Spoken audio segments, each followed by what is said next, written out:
alhamdulillahi mun ji daɗi kwarai da gaske wanda yake ba zai iya musaltuwa ba. Wannan jin daɗi ba don komai ba ne saboda yau Allah ya nuna wa waɗanda suka kai ƙarar gaskiya gaskiya ce kuma ƙarya ƙarya ce, kuma ya nuna musu wato zaɓi irin wanda al'ummar jihar Kano suka yi.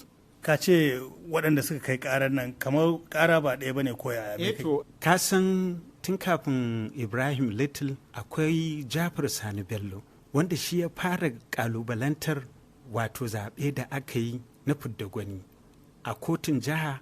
Aka kori ƙara, ya tafi ta ɗaukaka ƙara, aka yi facali da wannan shari'a, ya sake ɗaukan ƙafa ya tafi ita wannan kotu ta ƙoli, aka yi facali da wannan ƙara.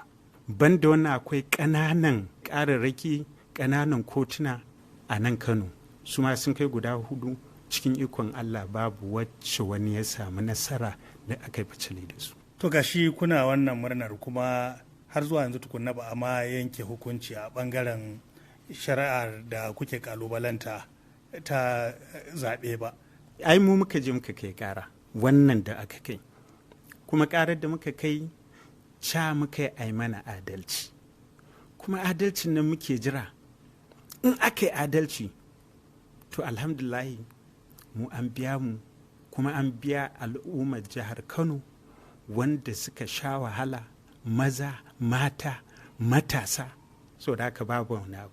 To gashi dako kuke na hukunci amma kuma ban ga alamar gigita ko kaduwa haka tattare kai ba, me ke faruwa?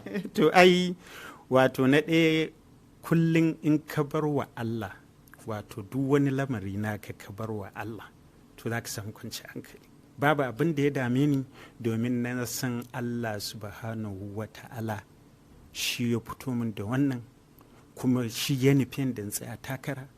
Duk wannan suna da kake ji abba gida gida, ba abba gida gidan ne yi ba, Allah subhanahu wa ta'ala ne ya yi masa. To da me abba gida gida zai damu kansa? Kuma an yi zaben nan duniya ta gani, in ci aka yi duniya ta gani, zalunci aka yi duniya ta gani.